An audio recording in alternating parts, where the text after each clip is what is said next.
Hi friends, AutoCAD tutorial 1కి స్వాగతం. ఈ సిరీస్లో మనం ఆటోక్యాడ్ని పూర్తిగా బేసిక్స్ నుండి నేర్చుకోబోతున్నాం. మీకు ఆటోక్యాడ్ గురించి జీరో నాలెడ్జ్ ఉన్నా ఏ ప్రాబ్లం లేదు. ప్రతిదీ మనం స్టెప్ బై స్టెప్ డిస్కస్ చేద్దాం. అయితే మార్కెట్లో చాలా డిజైనింగ్ సాఫ్ట్వేర్స్ ఉండగా ఆటోక్యాడ్నే ఎందుకు ప్రిఫర్ చేస్తామంటే ఆటోక్యాడ్లో మనం ఏ డిజైన్ అయినా అక్యురేట్గా ఎర్రర్ లేకుండా డ్రా చేయొచ్చు. For example commercial buildings, mechanical spare parts లాంటివి.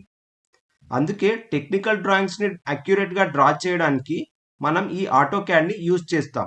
ఈ సాఫ్ట్వేర్ని 1982లో ఆటోడెస్క్ కంపెనీ వాళ్ళు డెవలప్ చేసి రిలీజ్ చేశారు. ఇంజనీరింగ్లో ఈ సాఫ్ట్వేర్ ఒక రెవల్యూషన్. ఎందుకంటే ఈ సాఫ్ట్వేర్ రిలీజ్ అవ్వకముందు ఇంజనీర్స్ అండ్ ఆర్కిటెక్ట్స్ వాళ్ళ చేత్తో డ్రాయింగ్స్ని డ్రాయింగ్ బోర్డ్ పై గీసేవారు. ఏదైనా డ్రాయింగ్ని మాడిఫై చేయాలంటే మళ్ళీ మొత్తం డ్రాయింగ్ని గీయాల్సి వచ్చేది. కానీ ఈ సాఫ్ట్వేర్ వచ్చాక కంప్యూటర్లోనే ఫాస్ట్గా డ్రాయింగ్ని గీసే పాసిబిలిటీ వచ్చింది అండ్ మాడిఫికేషన్ కూడా చాలా ఈజీ అయ్యింది. దీంతో ఇంజనీర్స్ అండ్ ఆర్కిటెక్చర్స్కి చాలా టైం సేవ్ అయ్యింది. నెక్స్ట్, ఆటోక్యాడ్లో 6 టైప్స్ ఆఫ్ డ్రాఫ్టర్స్ ఉన్నారు.